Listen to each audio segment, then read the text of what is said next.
Bismillahirrahmanirrahim. Assalamualaikum warahmatullahi wabarakatuh. Alhamdulillahi rabbil alamin. Wassalatu wassalamu ala asyrafil anbiya'i wal mursalin wa ala alihi wa ashabihi ajma'in, amma ba'du.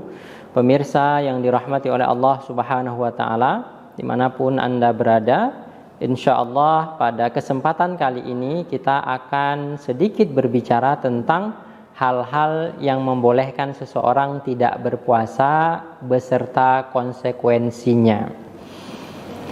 Jadi ada orang-orang yang diperbolehkan untuk tidak berpuasa oleh Allah Subhanahu wa ta'ala, tapi ada konsekuensinya. Yang pertama adalah orang lansia atau lanjut usia. Dalam istilah Arab disebut al-ajuz atau al-kahlu. Orang tua yang sudah berumur 80 tahun lebih. Kenapa demikian? Karena biasanya orang yang sudah berumur 80 tahun itu biasanya staminanya sudah berkurang, kemudian kesehatannya sudah tidak baik, ya, dan hal-hal lainnya yang akan memperburuk suasana beliau kalau dipaksakan untuk berpuasa. Maka si lansia tersebut boleh untuk tidak berpuasa. Nah, konsekuensinya apa? Konsekuensinya adalah membayar fidyah. 1 hari tidak puasa 1 mud. Cukup dengan membayar fidyah saja. Selanjutnya, orang yang diperbolehkan tidak berpuasa adalah orang yang sakit-sakitan terus-menerus. Jadi tidak sembuh-sembuh sakitnya. Misalkan lambungnya itu sudah dioperasi sehingga tidak boleh menahan lapar lebih dari 5 jam. Tentu hal ini harus berdasarkan diagnosa dokter. Seorang dokter muslim terpercaya.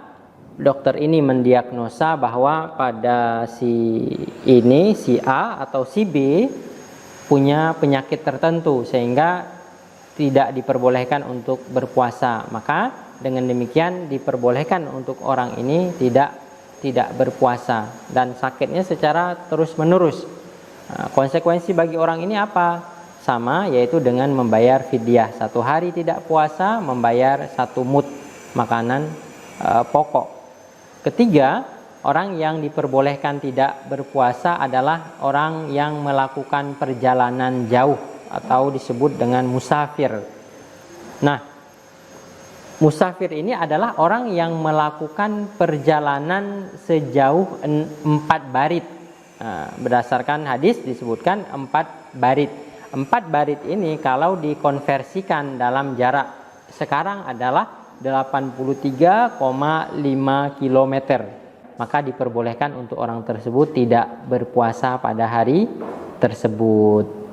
Nah, konsekuensinya apa? Konsekuensinya adalah menggantikan di hari yang lain ketika dia tidak melakukan perjalanan jauh. Setelah misalkan selesai bulan Ramadan, dia tidak melakukan perjalanan, dia tidak sakit, maka pada hari itu dia menggantikan puasa yang dia tinggalkan ketika melakukan perjalanan jauh. Hal ini dihimpun dalam ayat Allah Subhanahu wa taala, "Faman kana minkum maridan aw ala safarin fa iddatum min ayyamin ukhar." Kalau seandainya dalam perjalanan ataupun sakit, maka diganti di hari-hari yang lain. Kemudian yang membolehkan seseorang tidak berpuasa lagi adalah kuli berat. Yang dimaksud kuli berat di sini adalah seorang kuli pekerja berat. Apabila dia tidak bekerja di hari puasa, maka dia tidak akan mendapatkan nafkah untuk keluarganya. Jadi kondisinya harus seperti itu.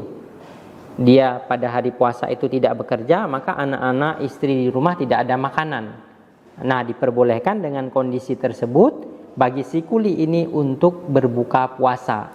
Konsekuensinya apa? Nanti ketika setelah selesai Ramadan ada kesempatan untuk berpuasa, maka dia menggantikan puasa yang ia tinggalkan tersebut. Dan terakhir, orang yang diperbolehkan berpuasa adalah ibu hamil dan ibu menyusui. Ibu hamil dan ibu menyusui diperbolehkan kepada kedua orang ini untuk tidak berpuasa di bulan Ramadan. Kalau seandainya alasannya itu adalah khawatir terhadap diri sendiri karena lemas, lesu, letih, atau khawatir bisa menyebabkan penyakit-penyakit yang lain, maka dia cukup menggantikan puasa saja di hari yang lain ketika Ramadan selesai.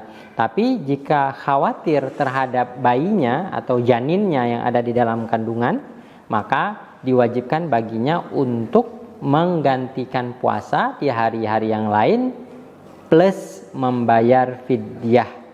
Nah, jadi kalau khawatir terhadap diri ibunya saja, dirinya saja wajib menggantikan.